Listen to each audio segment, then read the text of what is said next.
Olá, pessoal, tudo bom com vocês? Mais um programa, né? Um episódio aqui do programa Mano Talks. Rapaz, hoje estamos com uma pessoa aqui, conheci hoje, mas que pessoa fantástica. A gente vai conhecer um pouquinho da vida dele, pessoal, vocês vão poder entender sobre ele, sobre o trabalho que ele faz, né? E, claro, agora se colocando como pré-candidato a deputado estadual. E já tendo uma experiência, porque acabou de assumir a suplência no lugar do deputado Diego Guimarães e já está já se sentindo, entendendo o trabalho legislativo que tem que ser feito, já se preparando, que é importante. E você que está nos acompanhando vai saber um pouquinho mais desse nosso convidado, que é o pastor Alexandro. Seja muito bem-vindo. Olha, como eu disse para você aqui antes aqui dos bastidores, aqui a conversa é tranquila, é para o pessoal te conhecer, saber quem você é. Então, pastor, já queria começar, né? Você falando um pouquinho de você, da sua vida, da sua família, se você tem filhos. Conta um pouquinho para nós sobre você. Bom, primeiro agradecer ao Aslan e ter a felicidade de ter conhecido também e também aproveitar a oportunidade para mandar um abraço a todos que já são já acompanhantes assíduos, que já estão acompanhando o Mano Talks. Espero poder aqui nesse espaço livre e me garantir liberdade de expressão, Total, aqui falar você pode falar o que o você que quiser. precisar de falar. Tem que Eu falar. falei assim, ó, então Fica já à que é vontade, assim, fica à me vontade. sinto em casa e é claro, é muito importante, Aislan, nós que nos colocamos na vida pública, que nos colocamos à disposição de representar outras pessoas, que a gente tenha espaços como esses para que realmente as pessoas possam nos conhecer melhor, saber. Porque, afinal de contas, o que que é um agente público? O que que é um servidor público? Na maneira grossa de falar, da maneira, como diz no português claro, o servidor público é um empregado da população. Exato. Então, toda pessoa que você contrata, você deve conhecer ela, você deve ter até critérios. Você não coloca uma pessoa que você não confia para tomar conta da sua casa. E o servidor público é exatamente esse. Claro, eu sei que tem gente que. Eu sei quando se É, toca nesse assunto, você e, te- sabe e que. tem muita gente, esse espaço justamente é para isso, porque tem muita gente que conhece o cara que ele vai votar pelo Santinho, que hoje já não é mais, não pode mais, é É, proibido ficar jogando nas ruas, mas antigamente a pessoa conhecia o candidato através de Santinho, ou na porta lá da onde ele ia votar e tudo mais. E aqui é espaço para isso, por isso que eu quero. e Eu quero conhecer ó, mais você agora, eu você sei. falar de você, da sua pessoa, da sua família e tudo mais. A gente vai entrar nesse assunto, eu sei, mas assim, hoje eu não posso perder né, a oportunidade. Você falou que as pessoas conhecem pelo Santinho, né? Só que hoje, meu Deus, eu não sei se eu falo, posso falar? Pode, fica à vontade. Ó, Fica à vontade. as pessoas conhecem muitos candidatos do Santinho na hora de votar. E aquelas que nem sabem, só mesmo o número escrito na mão dela na hora de votar. Ainda tem isso, né? Não, É assim, eu não complicado. queria falar, É mas complicado. a gente entrou num tema que não dá para perder essa Na, oportunidade de na tocar verdade, nesse isso assunto. é verdade. Nós não estamos inventando nada. Você não está inventando nada. Você está falando o que acontece. Então é importante trazer isso. Então, ainda bem que estamos num espaço aberto, democrático, sem censura, e a oportunidade é para que a gente possa, assim, aqui dentro do Mano Talk, falar com você, mostrar um pouquinho da nossa história, debater um pouquinho do que eu acredito, do que eu acho que é justo, e primeiro, antes do agente político, antes do servidor público, antes do deputado, existe um Alex. Existe um Alex, existe um marido que se chama Alex, existe um pastor que se chama Alex, existe um cidadão que se chama Alex, e é o que eu quero trazer para essa nossa conversa, para que a gente possa realmente chegar até lá na ponta, até lá naquelas pessoas que, infelizmente, têm aversão da política. Tem muita gente que Quando toca nesse assunto, ela fala, nem me fala.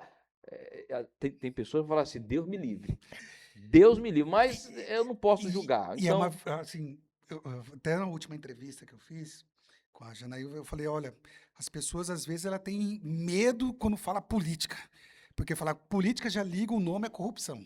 Infelizmente no Brasil a gente vê aí que o país vive um momento assim extremista, né, tanto para o lado da esquerda quanto para o lado da direita, e também por muitos escândalos que vem acontecendo há muitos anos. Então, as pessoas têm muito medo também por causa disso. Quando fala de política, ou político já falando, "Ih, já vem mais uma pessoa para fazer a não me venha corrupção, com mais não política. vem mais com É política." mais um para poder me roubar, mais um para poder me Exatamente. enganar. E as pessoas têm que começar a mudar isso, mudar essa mentalidade, porque a política, ela influencia sim na nossa vida. Ela influencia. Então, nós temos, como cidadão, nós temos que participar. Nós temos que saber conhecer as pessoas que a gente está colocando lá. Nós temos que conhecer. Sabe qual foi a fala que eu falei? E eu vou falar isso porque você acabou de dizer, eu vou repetir.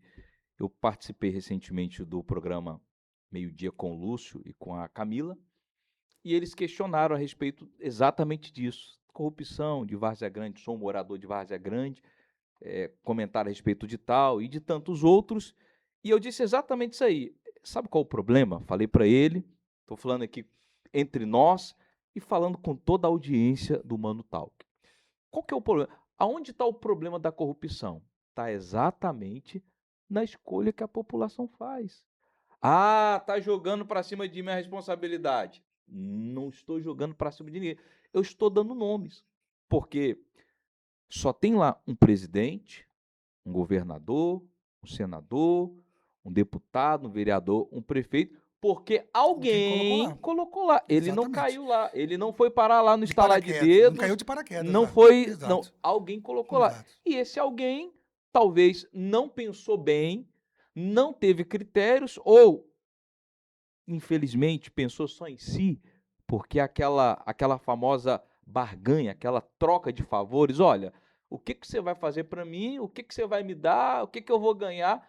Quando você pensa em si, então você mata o projeto coletivo. Uhum. Quando você tem visões individuais, você pensa no seu problema, na sua vida, na sua casa, então você mata o debate social, o debate coletivo, e a política atende coletivamente. Então, volto aqui a dizer, não estou aqui transferindo responsabilidade, eu não estou chamando políticos de santos e nem população de culpados, mas estou dizendo que os políticos só estão lá porque são colocados, são eleitos pelo voto popular. E a gente precisa trazer o que você falou, consciência política. E o que é consciência política?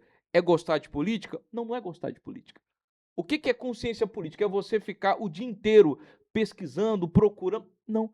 Consciência política é você saber, embora não goste, mas eu preciso. Sim. Eu preciso entender, eu preciso saber, eu preciso ter critérios, eu preciso saber quem é essa pessoa que vai amanhã ou depois assinar uma lei para que o meu filho lá na escola aprenda determinada disciplina. Quem que é?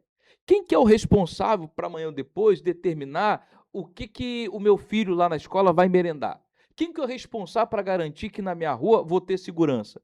Quem é o responsável para garantir que eu vou ter aqui, sabe, iluminação na minha rua? Quem que é? Ah, é fulano, parei, mas deixa eu... Isso se chama a pessoa participar. E é o que a gente precisa. As pessoas precisam entender. Política não é questão de gosto, é necessidade. E a gente pode fazer comparações muito simples. Ninguém gosta de ir ao dentista. Quem é que gosta de sentir aquele motorzinho, ninguém. Mas é uma necessidade.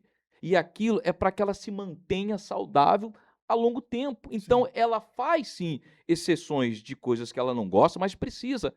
E a política, cá entre nós, já passou o tempo das pessoas ignorarem, das pessoas fazerem vistas grossas, das pessoas trocarem o poder dela por um punhado de moedas que vai acabar talvez no final do dia, ou quem sabe nem chega. Chegou a hora. E aí a gente vem aqui para poder não ser o dono da verdade, não queremos ser aqui o guru da verdade, mas colocar aqui sobre essa mesa, sobre essa tela, sobre esses microfones, pessoas que podem sim representar de maneira mais clara. E o Aislan, Não, por favor, me cortem, ó. Não, Ó, se você eu quero perceber que deixar eu tô se você você falar, perceber que eu porque a tô população precisa conhecer quem é o pastor Alexandre.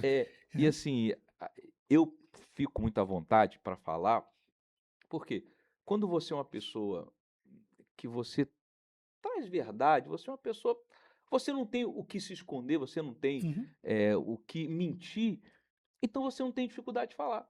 Você não tem dificuldade de debater, de conversar, você não tem sim. dificuldade de expor. A minha vida, eu sou casado já há mais de 21 anos, vou completar 21 anos, esse ano completa 21 anos, e graças a Deus, nesses 21 anos, eu não tenho nada que desabone o meu casamento, então começa por aí. Eu conversei com amigos próximos e a gente colocou na mesa, tava até alguns deles deve estão assistindo aí. A gente colocou na mesa e eu disse o seguinte, a vida de uma pessoa começa dentro de casa, porque o que você é em casa, você vai ser fora. Sim. Então, não adianta você, fora da sua casa, você ser uma pessoa muito benquista, muito bem elogiada, companheira, amiga, mas se dentro de casa você não tem a aprovação das pessoas que convivem, se você não consegue manter dentro da sua casa um ambiente saudável, tranquilo, não há na sua casa quem te defenda, então tem alguma coisa errada aí que não está certa, porque quem está do seu lado deveria ser a primeira pessoa a te defender. E a gente toca lá no assunto chamado casamento. Uhum, As pessoas hoje em dia elas estão acostumadas ao seguinte: não deu certo? Troca. uhum, Ah, não gostei, então vou me desfazer da primeira oportunidade. Vou colocar um defeito aqui, vou colocar uma crítica ali. E quem é casado, eu posso talvez falar isso para os casais mais antigos, vamos colocar aí dos anos 80, 90 e para trás vai. Essas pessoas casaram com o único objetivo: cumprir uma promessa que fizeram uma outra. Faça chuva, faça sol, doença, saúde, dinheiro, pobreza, alegria. Tanto que há pessoas que casavam e que nem sequer se conheciam direito.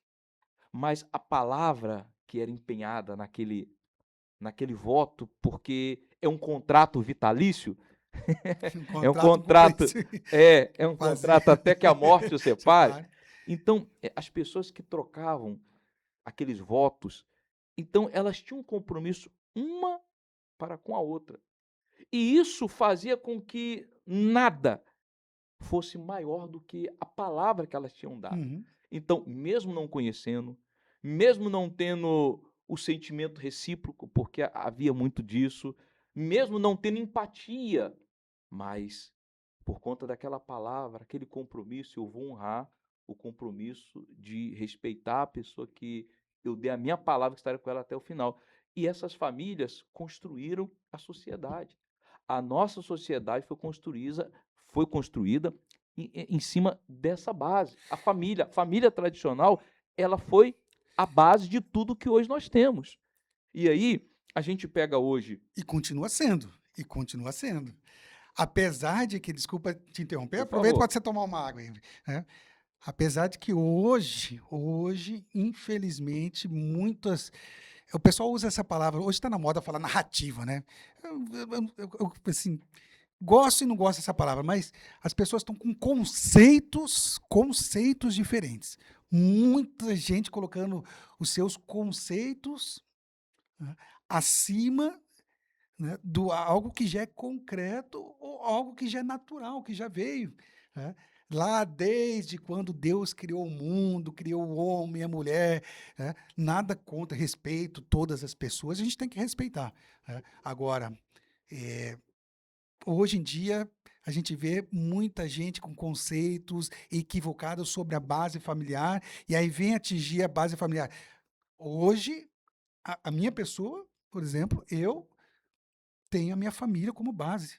Hoje eu estou, inclusive, aqui por conta também da minha família, que me dá, me ajuda, me dá apoio, me dá suporte em tudo. Nos momentos ruins, nos momentos de saúde que eu passei também, minha família estava do meu lado, é a minha base. E nós temos que ter a base familiar. E muita gente, infelizmente, hoje, cria-se esse monstrinho aí, desculpa falar, né, mas é um monstrinho falando que a família não existe mais família, que não tem mais, homem, mulher, Eles usam o casado, que termo não sei o que quê, a infeliz família tradicional não existe mais. Hoje em dia a família é exatamente. toda forma de amar, hoje em dia as pessoas, elas desenham da maneira que elas acham mais conveniente. Mas a verdade é que eu sou prova disso, você é prova disso, e a maioria da população é prova que a família tradicional foi a que formou a sociedade, Sim, é a que tem segurado. Hoje, o mundo só não está pior porque temos sim a maioria da base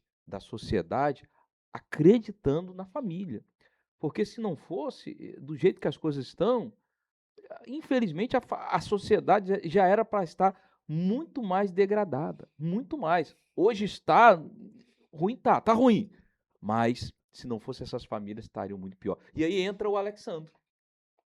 Aí deixa eu dar um corte aqui, porque opa, vamos lá. aí entra o Alexandre. Por quê? Porque o Alexandre nasceu de um lar aonde tinha tudo para dar errado.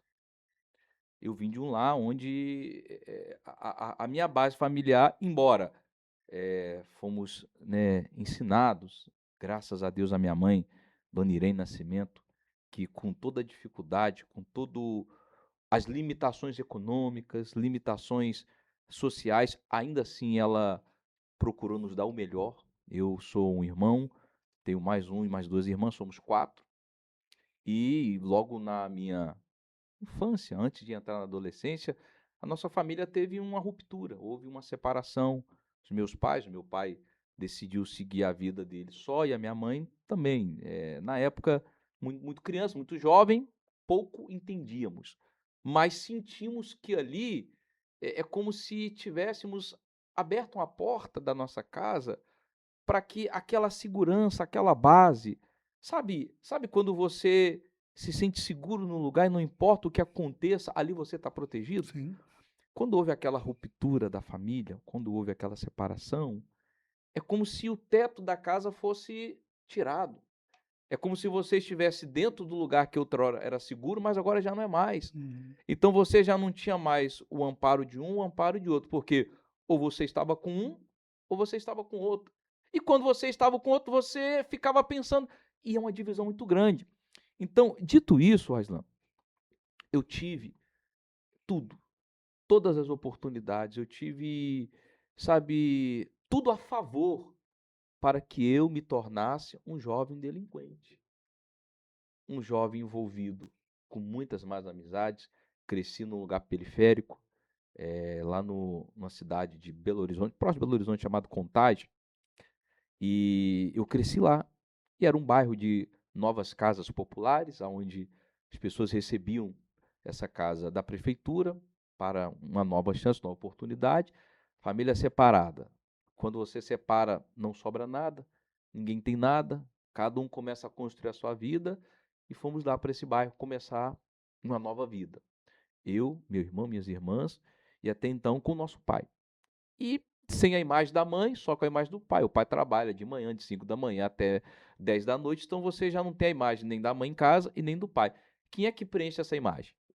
O colega da rua, o Zé Droguinha, o cara do movimento, o cara que se perdeu lá atrás também, o vendedor de droga. Esses atores da sociedade, eles vêm e assumem o papel que é deixado. Eu estou falando isso no passado, mas com termos atuais, porque isso aí não se diferencia nos dias atuais, não. Você tirou o papel do pai, da mãe, você tirou o papel do protetor, do líder da casa, da mãe que é aquela protetora, você tirou, então abriu um espaço vago. Aquele espaço vago é preenchido sim. automaticamente. Aquilo não fica vago. E aí que entra a degradação da nossa sociedade, porque aquela jovem criança, eu vou falar a minha história, mas como narrando hoje, o Alexandro, na sua pré-adolescência, descobrindo o mundo, sem ter em casa a presença contida do pai, não tendo a orientação da mãe, tendo um dia inteiro livre, sem nada para fazer. Em casa não havia estrutura. Então, obrigatoriamente, para você passar o dia, você passava na rua. E na rua você conhecia um, conhecia outro. Na rua você conheceu quem ensinava você a fumar, quem ensinava você a cheirar droga, a consumir aqui, dizendo que tinha que aproveitar, dizendo que a vida era assim. Então, o Alex seguiu os primeiros passos exatamente com tudo para se tornar mais um na estatística de marginal, perdido, degradado. E graças a Deus. Eu falo isso com bastante alegria.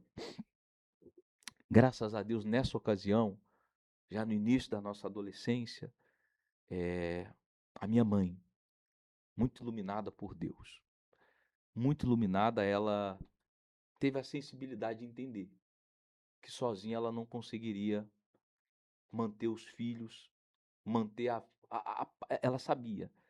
E ela então decidiu buscar ajuda. E a ajuda que ela foi buscar foi em Deus.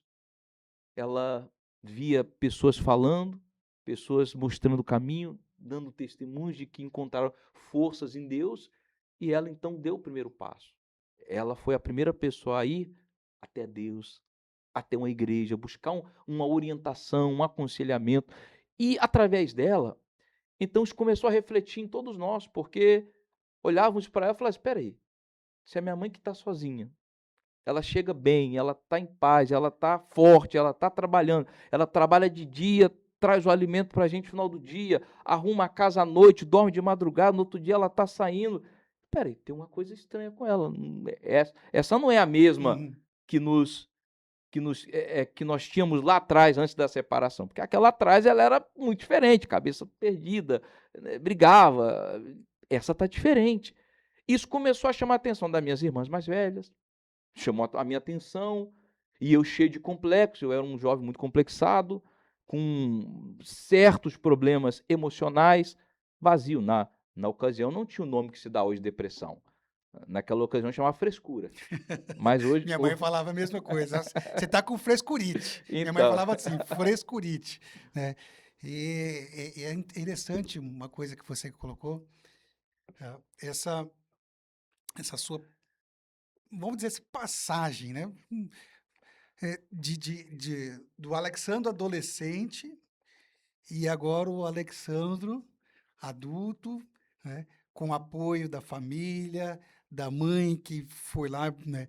Buscou a Deus. E ali começou toda uma história hoje para se tornar o pastor Alexandre. exato. Aí você entende o porquê, né? Por isso que eu falei, existia um Alex, um Alexandre, um pastor, porque foi exatamente aí. Foi através dela que nós tivemos essa oportunidade de conhecer a Deus, de ter essa experiência, de vencer os problemas pessoais, complexos, vazios, depressão, de sair dessa margem de perdido, de sair dessa estatística. E realmente, a fé, Waislan, a fé me ensinou que não importava o lugar, não importava aonde eu estivesse, a fé me ensinou a ser o melhor, a ser o melhor filho, me ensinou a ser um melhor aluno, porque isso impactou na minha vida acadêmica, estudantil, impactou com a minha vida familiar, porque me ensinou a ser melhor irmão, me ensinou a ser um homem melhor. E, e essas qualidades eu dou crédito 100% a essa experiência que eu tive com Deus na adolescência. Tudo hoje que eu trago e que eu posso dizer que é de bom, veio dessa experiência na adolescência. Então, aí eu conto isso porque isso faz parte da minha vida, aí veio aquela cobrança. Eu estou bem, minha família está bem, minha mãe, minhas irmãs, estamos todo mundo bem. E agora? O que eu vou fazer com esse presente que eu recebi? Só tinha uma maneira. Eu preciso compartilhar, eu preciso dar para as pessoas que eu recebi. Porque hoje, isso na adolescência, eu me sentia uma pessoa tão completa, tão realizada, que eu dizia o seguinte: eu não preciso mais nada. A minha vida é perfeita. Não era, mas eu achava que... Porque o que eu recebi valia mais do que qualquer dinheiro. E aí entra o pastor Alexandre, porque então ali eu decido, não, eu vou... Mãe, obrigado pelo caminho que a senhora me mostrou. Família, obrigado pelo apoio que vocês me deram, mas eu tenho que levar adiante isso que eu recebi. Eu recebi, não tem dinheiro no que pague. Se eu guardar isso, Essa eu vou ser graça o é sua. maior, eu vou ser o maior egoísta. Uhum. Então eu preciso levar para todos os cantos. Aí eu me coloquei à disposição, servi, né, me preparei, Sim. né, me dediquei e investi nisso para que eu pudesse hoje estar à disposição de fazer o trabalho evangelístico. E como pastor, muita gente talvez não saiba, mas no meu caso, eu não sou um pastor formado acadêmico, eu sou um pastor por vocação. Eu abracei a vocação, me preparei, me dediquei, me preparei para isso. Porém, a minha formatura é vocacional. Eu faço isso porque eu recebi isso, e isso eu tenho como algo que eu vou carregar, se Deus permitir, até o final da minha vida. Amém. Quero poder estar nos últimos dias da minha vida, poder fazendo o que eu comecei na minha adolescência. E não importa em que cargo eu esteja, não importa em que parte do país. E aí a gente traz isso aí como o maior legado, servir a Deus. Bom, agora E va gostei, eu gosto assim, gente, a pessoa tem que falar para vocês que estão nos assistindo conhecer, tá?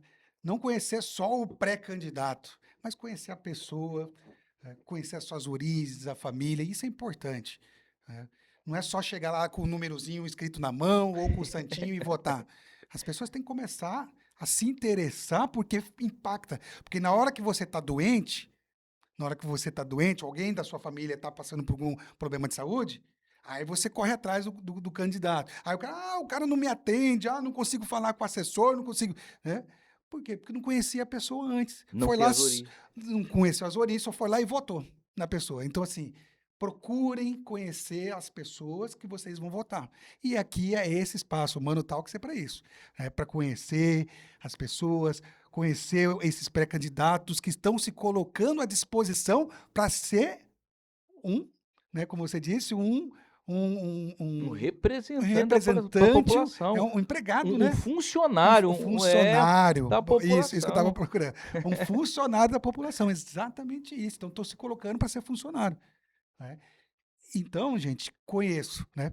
Muito bom você falar, porque agora eu quero entender um pouco mais de você, pastor Alexandro, saindo da igreja, processo de evangelização, que você já disse aí, e esse processo de evangelização aí juntou com a parte política. Como que se deu isso aí? Conta para nós. Aí esse tema é espinhoso, hein? Assim, não para mim, graças a Deus que para mim eu tenho prazer de tocar nesse assunto, mas eu sei que os nossos críticos de plantão, né, os desinformados, É, ó, presta é o que atenção, mais tem, infelizmente, hoje. os que criticam dizendo o seguinte, a frase lacrada: política e religião não pode se misturar. E a gente tem que então desmistificar isso, porque eu também acho que não tem nada a ver essa frase, política e religião.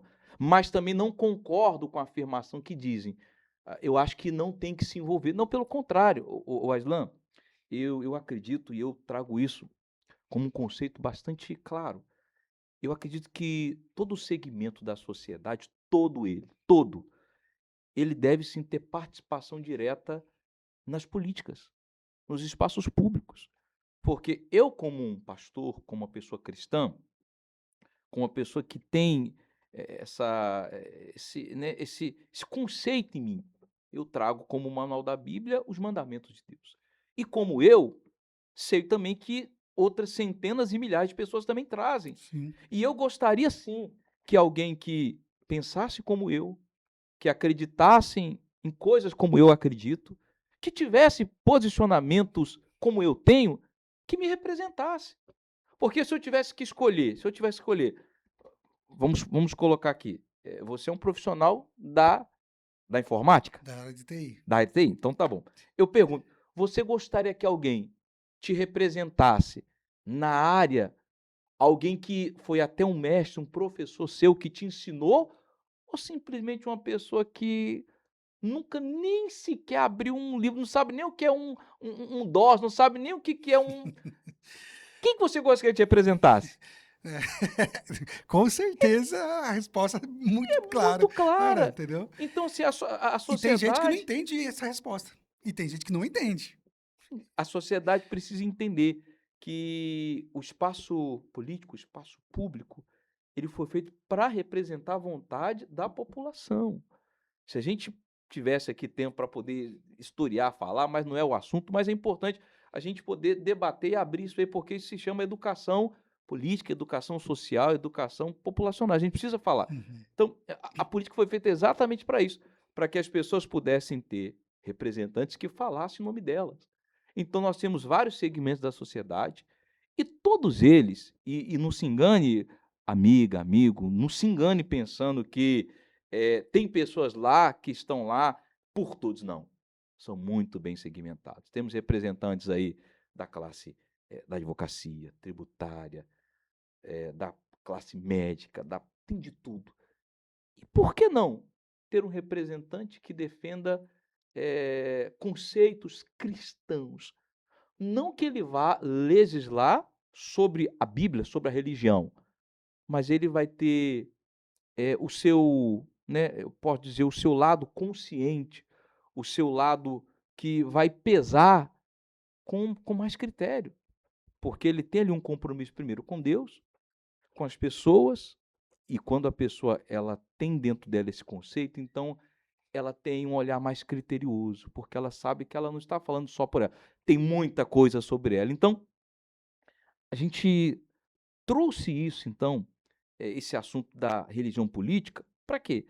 Para poder mostrar para as pessoas que não é um religioso na política, mas é alguém que tem um conceito cristão e que está no meio público, defendendo o que é público e que tem sim uma visão, que tem um olhar cristão para tudo, para tudo. Se eu tiver que fazer um julgamento entre um projeto que é benéfico para a sociedade e um que vai prejudicar, o que vai pesar não é a religião, mas o que vai pesar é a minha consciência. Sim. Ainda que aquele que vai prejudicar, e aí a gente tem que falar, talvez outros pesariam aprovar um projeto prejudicial por conta de benefícios pessoais, porque eu já vi isso. Eu já tive essa oportunidade, esse desprazer de ter conhecimento disso, que não importa quem está sendo prejudicado, mas o que é que eu estou ganhando com esse voto? O que é que isso está me beneficiando? O que é que isso está se retornando para mim? Ah, mas é prejudicial para a maioria. Ou seja, ali a consciência cristã pesa muito. Não estamos Nossa. falando em religião, não. Ah, Estamos falando em consciência. consciência. Porque quando você chega em casa, você tem que botar a cabeça no travesseiro. E aí você tem que lidar com a realidade, com o seu eu. E nessa hora, a pessoa que teme a Deus, ela prefere dever o mundo inteiro, menos dever a Deus. Porque, ô Olha. Aislan, deva o diabo, deva o mundo inteiro, Mas porque você vai ter Deus para te ajudar. exato. Mas se você dever a Deus, quem vai te ajudar? Olha, e eu como servo de Deus, cristão, sei muito bem que se a gente ficar devendo a Deus, e esse projeto, inclusive, né, ah, que é a TV Católica, não só o programa Mano Talks, né? Temos outros programas aqui dentro da TV Católica. Ela nasceu, né, tenho certeza absoluta, né, do coração de Deus para o meu coração, né? Onde eu senti essa necessidade de evangelizar também, através dessa estrutura que a gente tem aqui hoje. Uma estrutura filantrópica, a gente mantém isso aqui com a ajuda de irmãos da igreja, né? Com a nossa empresa também, que a gente tem na área de tecnologia, né? Além da parte de tecnologia, eu sou professor há 25 anos. Só tem essa carinha de novo aqui, mas já 25 anos de estrada de sala de aula. Né? Então, assim, esse projeto é para isso, é para a gente. Nós temos outros programas aqui, né, que a gente fala de Deus, que a gente fala de oração, né, de devoção, né, pregações, ministério de música, louvor. Então, é bacana, é E você, bacana a gente e servir a você Deus e a gente vê só benefícios. Por exemplo, hoje eu estou aqui, né, eu até falei no bastidores aqui, algumas das pessoas que estão me assistindo, outras, eu passei por um problema de saúde que eu fiquei quase 30 dias internado, e eu não sabia se eu ia sair daqui, de lá ou não. E tudo esse aqui nasceu lá dentro da UTI. Nasceu lá dentro e quando eu saí da UTI, eu falei, Deus, já que o Senhor colocou isso no meu coração, agora o Senhor vai abrir as portas para mim. E aí a gente, e você vê graças a Deus, que chegamos e estamos aqui. e Então, você vê assim, que é uma Deus é coisa maravilhoso. maravilhosa. Você vê que nós estamos falando quase uma hora, falamos de temas aparentemente ditos como: "Ah, não gosto de falar de religião, não gosto de falar de política". Mas até o momento, posso ser que eu esteja enganado, mas a conversa tão boa. Quantas pessoas nós estamos conseguindo ajudar, não só mostrando quem é o Alexandre, mas entendimento, clareza, abrindo a mente de pessoas, evangelizando. Sim. Porque quando você tira uma pessoa da escuridão e traz luz para ela, o que que é luz? É conhecimento. Você está ajudando ela. Quando você consegue mostrar para a pessoa um caminho certo, você está ajudando. E você diz: Esse espaço aqui foi um instrumento de Deus para eu poder evangelizar, ajudar as pessoas". É o que você está fazendo. E é claro, cada um dentro daquilo que Deus lhe deu. Deus me deu hoje a oportunidade, através da política, fazer o mesmo que você está fazendo. E a política faz parte também de um processo de evangelização, porque influencia na vida das pessoas. Quando a gente fala de, às vezes as pessoas confundem o termo evangelização, que é só voltado só para a religião, só para Deus. Mas nós temos dentro da evangelização todo aspectos, assuntos como a política. Então, a gente também tem que evangelizar através da política. E aqui o Mano Talks é isso. Tá? A política, ela influencia, como a gente já falou aqui, todo mundo já sabe, influencia diretamente na vida das pessoas. Diretamente na vida das pessoas. E eu, Alexandre, queria saber, inclusive, de você, como pré-candidato e também como suplente hoje que está ocupando uma cadeira dentro da Assembleia Legislativa, quais são as pautas, ou vou colocar assim, pautas não, mas quais são as bandeiras hoje que o pastor Alexandre, como político, tem forte dentro do seu projeto político? Aslan, eu digo que dentro da Assembleia, hoje como no exercício como deputado estadual, e é a segunda vez que Deus permitiu que eu estivesse ali, eu sempre procurei pautar, sempre procurei levantar bandeiras, ações e projetos que realmente visem ao bem-estar, a utilidades públicas da população. Porque existem leis das mais diversas e que nem todas elas são práticas, nem todas elas são úteis e nem todas elas chegam de fato e de verdade lá na ponta como chegariam. E eu aproveito para trazer algumas, as quais eu já até apresentei como um projeto de lei. Tem uma que eu orgulho em dizer que ela foi sancionada, hoje é uma lei, e que busco hoje para que ela seja divulgada amplamente, para que se torne uma ferramenta útil para a população, que foi a lei que eu criei, que estabelece, dentro de todos os órgãos de ensino público, palestras periódicas voltadas com temas sociais, temas do dia a dia, com qual objetivo? Dar assistência às escolas, assistências aos alunos. Hoje a gente sofre em ver crianças se mutilando nas escolas, crianças sofrendo depressão, ansiedade. Recentemente, uma mãe disse que a sua filha de pouco mais de 4 anos, não tem 5 anos, sofre com um ataque de ansiedade a ponto de chorar, de perder o controle. São problemas que atingem o lado emocional, doenças que estão abalando a formação dessas crianças. E esse projeto foi para que dentro dos órgãos de ensino público possa existir palestras que deem atenção. Eu dou exemplo aqui, é um projeto que hoje é real, que funciona muito, que se chama HELP, que é um projeto sem fins lucrativos, projeto realizado pela Força Jovem, que vai nas escolas públicas, realiza uma palestra ensinando os jovens a como não deixar o bullying, a automutilação, a ansiedade dominar. E essas palestras têm resgatado tanto jovem. Uma vez ao ano, esse projeto ele reúne todas as escolas para um evento final, geralmente público. No último evento que teve aqui, se eu não me engano, foi no Verdinho, se não me falha a memória. Reuniu quase 3.000 alunos que foram beneficiados com essas palestras do HELP. E é algo fantástico. Crianças conseguem se desabafar, ter um momento em que os palestrantes, os voluntários, abrem espaço para tirar dúvidas. Após as palestras, eles ficam à disposição para poder dar continuidade, para poder dar uma assistência a mais, para poder acompanhar também em casa, na família.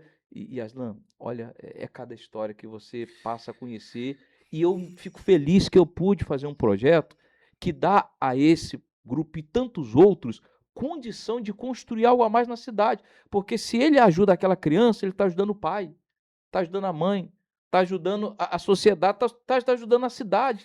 A gente está criando aí pessoas melhores. Nós estamos diminuindo a fila do SUS, porque essas crianças, se não trataram depois, serão em potenciais pessoas doentes, hipertensas, depressivas, ansiosas. E a gente está investindo. E essa lei, eu digo com muita alegria, que foi uma das que eu tive prazer de lutar, de batalhar. Na ocasião, fui até o governador, pedi ele para ter um olhar sensível. Não gera custo nenhum para a administração pública, pelo contrário, economiza. Você está trazendo economia, eficiência para a administração pública. Essa é uma que eu tenho muito orgulho de dizer. Recentemente, eu procurei apresentar alguns projetos de leis para ter uma sensibilidade melhor para as mulheres que têm 60 anos a mais, para que ali no serviço de saúde pública elas tivessem ali profissionais com mais capacidade, com mais preparo para atendê-las. Por quê? Porque muitos casos dessas mulheres acima de 60, se atendida adequadamente, se tratada, se acompanhada adequadamente, problemas que poderiam se tornar potenciais são resolvidos de forma muito prática e direta.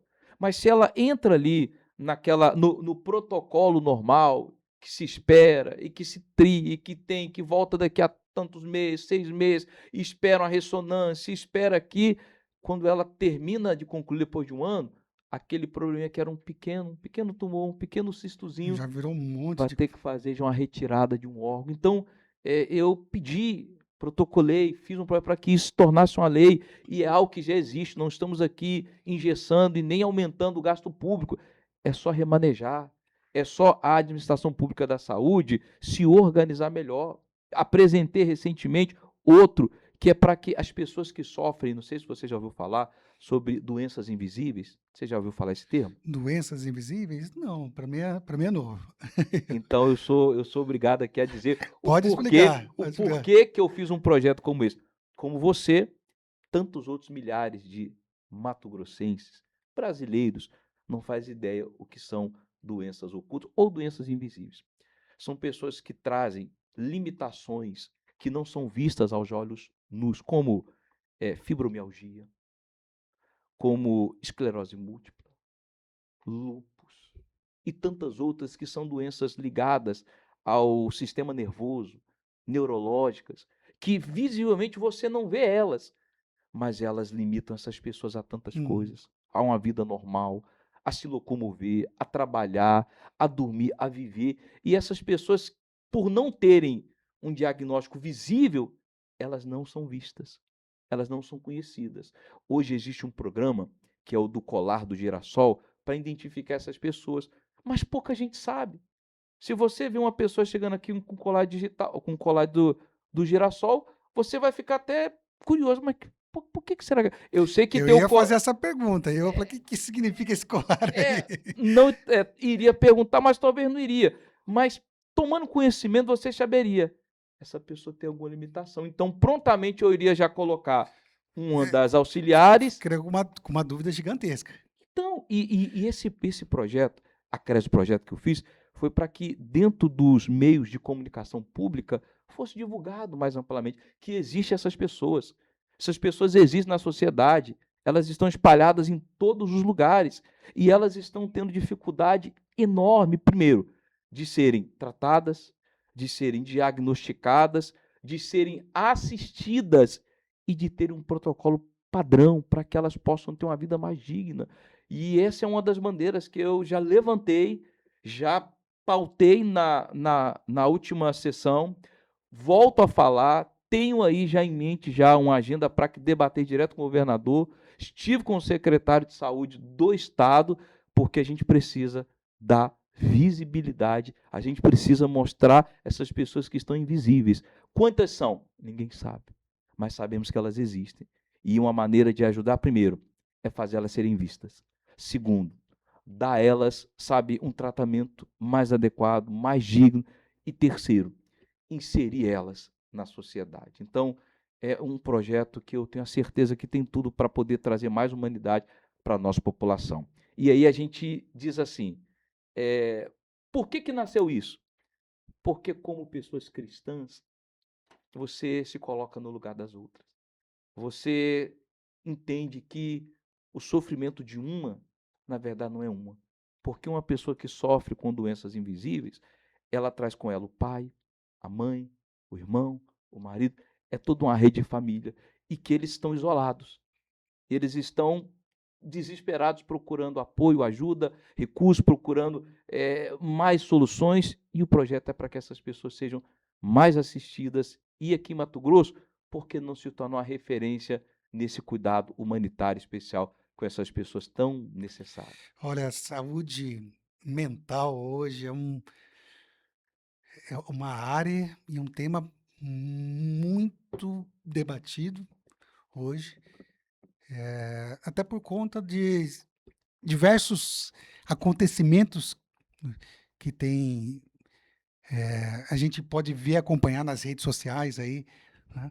Criança, que nem você colocou, crianças com diversos tipos de problemas mentais, com depressão, se sentindo isolada, enfim, com outras coisas. Eu não sou da área de saúde, né? Minha área de tecnologia, mas eu tenho alguns assuntos que eu conheço. E a gente percebe que a saúde hoje é uma coisa importantíssima na vida de qualquer ser humano, né? Esse projeto mesmo que você está falando, que você apresentou, muito bom. Parabenizo já que te esse projeto, porque realmente é, hoje a cabeça comanda. Às vezes a gente olha para a pessoa fisicamente e fala, a pessoa está bem, mas a cabeça da pessoa, Ninguém sabe como está lá. e aí a gente precisa, A depressão mesmo, né, é uma doença depressão, invisível. precisa tratar, precisa ter gente com experiência de como ajudar e dar suporte a passar e enfrentar essa doença e superá-la, acima de tudo, né?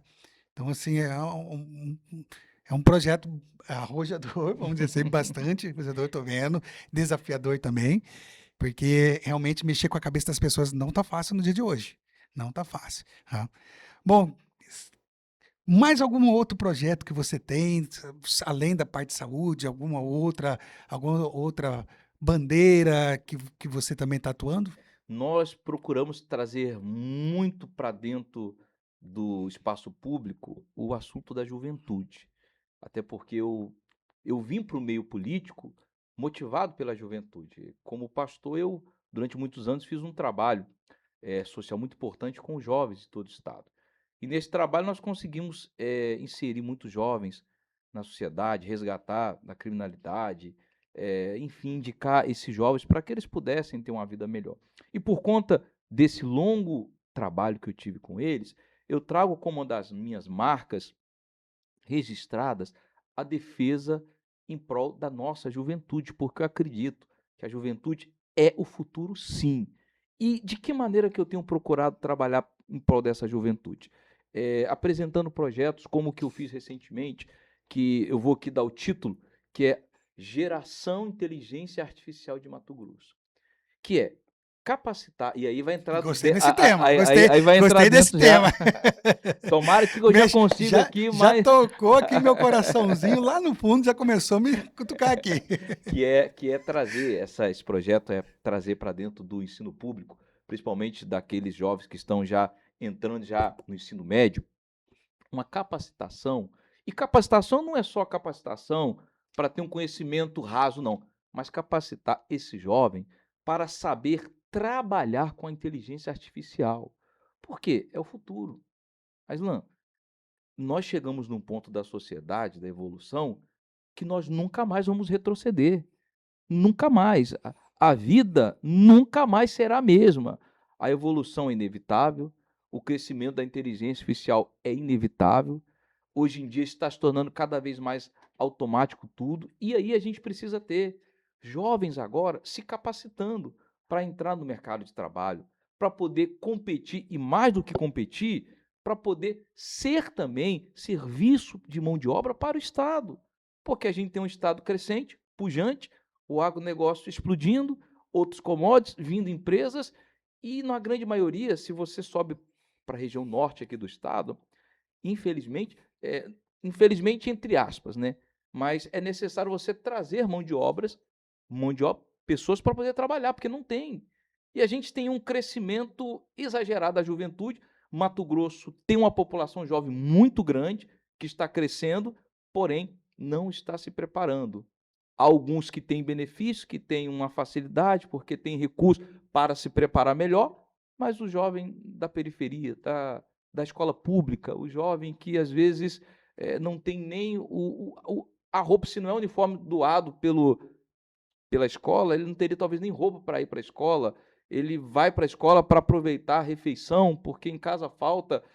Se não tiver uma atenção do poder público, do executivo, da Secretaria de Educação, do governo, para proporcionar esse jovem ali, enquanto ele está em formação, já um norte, uma capacitação para que ele saia, já aproveitar a cabeça fresca do jovem, a facilidade de lidar no mercado digital, já o andamento da evolução da IA. Se não trazer isso para ele, a gente vai deixar esse jovem, digamos assim, no limbo, porque o tempo está sendo muito rápido. Então, até que ele termine os estudos, que ele consiga um emprego, que ele faça um curso, para ele se preparar para se encaixar no mercado de trabalho, olha o tempo que já deu, olha o salto que já deu. E ele já poderia E hoje sair as coisas dali, são muito rápidas, muito ele já dinâmicas, né? poderia sair dali já do ensino médio, já Uhum. se tornando já um profissional da área, que eu tenho a certeza que não vai faltar espaço, não só aqui em Mato Grosso, mas no Brasil inteiro, para profissionais dessa área, que você sabe mais do que eu, é o futuro da nação. Bom, gente, olha que bate-papo gostoso aqui com o pastor Alexandro, conhecendo um pouquinho mais da vida dele, pessoal, profissional, e se colocando como pré-candidato a deputado estadual, né? Vocês aí de casa já conheceram, acredito que bastante, ou, né, não vou dizer bastante, mas assim, acredito que já o suficiente para começar a pensar, esse é um potencial candidato que eu quero votar, E se né? possível for, as pessoas têm até liberdade de nos acompanhar mais. Quais são as suas redes sociais? Fala pro pessoal as redes sociais, porque o pessoal pode estar te acompanhando e saber um pouco mais sobre E você também. excelente, ó, você pode saber um pouco mais da nossa caminhada, nossa história no nosso Instagram e também no nosso Facebook, é o mesmo, Alexandro MT de Mato Grosso e 10. Então, se você digitar lá, você vai encontrar lá o nosso perfil, tanto no Instagram, nas redes sociais, no YouTube, e ali você vai acompanhar. Eu procuro sempre, Aslan, colocar ali o meu dia a dia, as nossas movimentações, as nossas intenções, os nossos pensamentos, para que a pessoa também conviva conosco e saiba quem é esse Alexandre, quem é esse pastor Alexandre, quem é esse deputado, quem é esse futuro. Ali ela pode interagir, mandar mensagem. Se ela quiser falar comigo, eu conversei agora há pouco, antes da gente começar, com os amigos, falei assim, olha, se uma coisa que eu não tenho dificuldade é de estar com as pessoas. Se tem uma coisa que isso não me falta, é vontade de estar. E eu me coloco à disposição para conversar, para dialogar, para visitar. A gente já traz desde berço e hoje, como uma pessoa pública, mais ainda. Então, segue a gente lá nas redes sociais, segue a gente lá no Facebook, em todas as nossas redes, Alexandro MT10. Você vai encontrar lá alguém que vai caminhar com você todo dia. Beleza, gente, nós vamos colocar isso aí na nossa legenda depois para vocês acompanharem, né? Seguir lá, conhecer mais sobre o pastor Alexandre.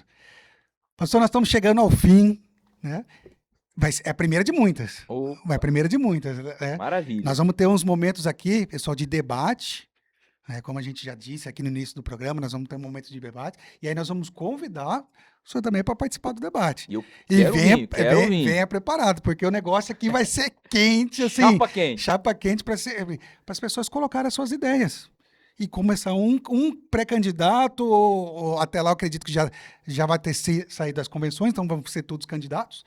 E aí eles começarem a colocar as suas, né, as suas ideias, as suas propostas, né, e falar de alguns temas que impactam diretamente na vida sua, cidadão que está nos assistindo, que é importante. E aí, sim, né, o pessoal conhecer mais da parte política de cada candidato.